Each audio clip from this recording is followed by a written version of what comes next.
How's it going? This is Binary Artisan. So I printed these topographic maps. Well, actually I printed a bunch of them.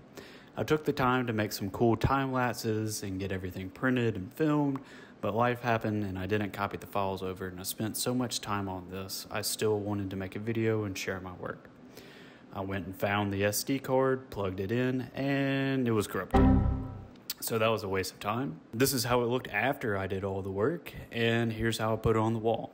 I only had one stud in this location that I could screw this scratch piece of wood to, so I countersunk, I think that's the right word, a hole large enough for my washer and screw to fit into. I made sure it was level, then I tightened it to the wall.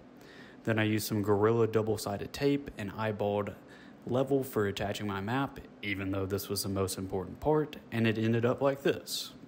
I'm happy with how it turned out. What do you think?